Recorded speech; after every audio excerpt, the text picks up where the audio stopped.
This week on Inside Boulder News, Boulder conducts the annual point-in-time homeless survey, smoking is officially banned on the municipal campus, and homeowners struggling to complete flood repairs have a new low-cost resource.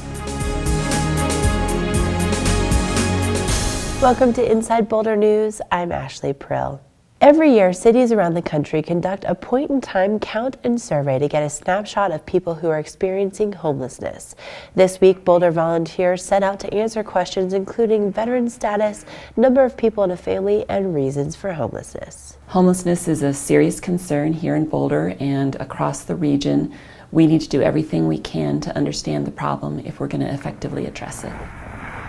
The data tells us that nearly half Boulder's homeless are families with children, so we know that's an important target population for the city. They're not all of school age, but there's a very high percentage of the homeless population that does have children in the schools. We serve roughly 215 families per year. People have a certain image of homelessness and they think of the person on the street corner holding the sign or the person sleeping in the park, and that's just what comes to people's mind when they think of persons experiencing homelessness. We were actually doing really well with our lives and then we just lost everything. We ended up losing our apartment. We couldn't find any work because of the area we're in. There's no jobs at all.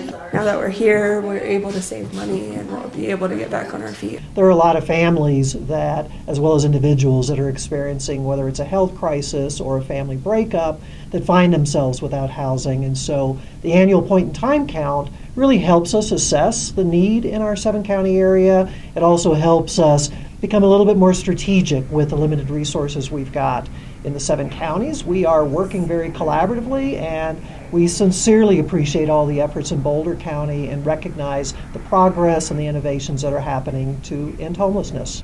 The information collected is used to understand the needs of the homeless and to secure federal funding for homeless outreach programs. To see full point-in-time survey results, log on to mdhi.org. This year's results are expected to be released in May. Following a 15-day public comment period, City Manager Jane Brodigan adopted a rule this week that bans smoking on Boulder's municipal campus. The rule prohibits smoking in all outside public space between the east curb line of 13th Street to the east curb line of 9th Street and between the north curb line of Arapahoe Avenue and the south curb line of Canyon Boulevard. The rule also applies to parked cars within these boundaries as well as the farmers market area. Enforcement of the new rule won't begin until signs are posted in the prohibited area, which is expected to take a couple of weeks. Violators will be subject to citations with a maximum fine of $1,000.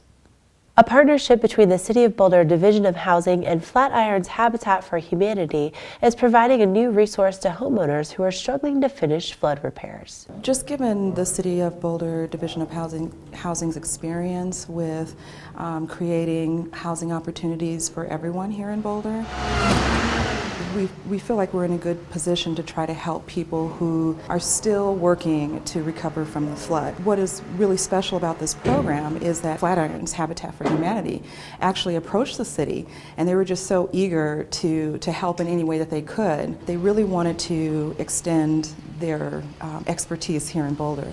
And so given that motivation by Habitat, the Division of Housing wanted to just really jump on that and be of service to the community.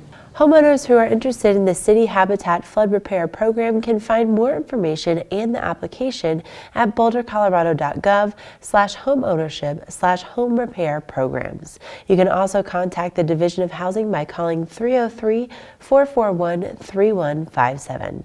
Boulder's economy took center stage this week at the 2014 Economic Forecast Boulder and Beyond panel discussion. Cliff Harold, Executive Director of the Boulder Economic Council, highlights some of the economic trends. Well, the first thing that I think the audience was most surprised to hear from Dr. Wabakan was about the state economy. And Colorado's economy has in many key areas like employment growth, per capita income, taxes, has now returned to levels that exceed what we saw before the recession. So not only are we out of the recession, we are now performing even better than we did prior to the recession that started in 2009. But Boulder's economy is, in my view, unique in the world. We are a very small community of only 100,000 people, but we have about 100,000 jobs, and we have well-diversified businesses across a number of different industries like aerospace and bioscience and clean tech and natural products and IT and outdoor. And these are all industries that are performing very, very well right now. And as a result, Boulder's economy is as strong as any that I know of, especially for a community of this size. For more information about Boulder's economy, log on to bouldereconomiccouncil.org.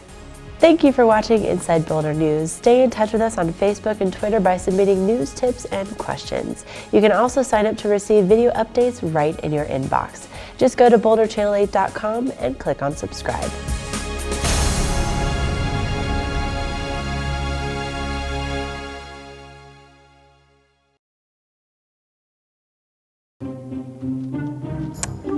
I don't know. I wouldn't have done it this way. No beer after 11 at night? Man, who comes up with these plans? Why would they build that in North Boulder? Come on. Excuse me, why don't you do something productive with your voice? Huh. Get up, said Mom, or you'll be late. Before a community can grow, conversation must shape the vision. Help us shape the vision. Apply to serve on a city board or commission.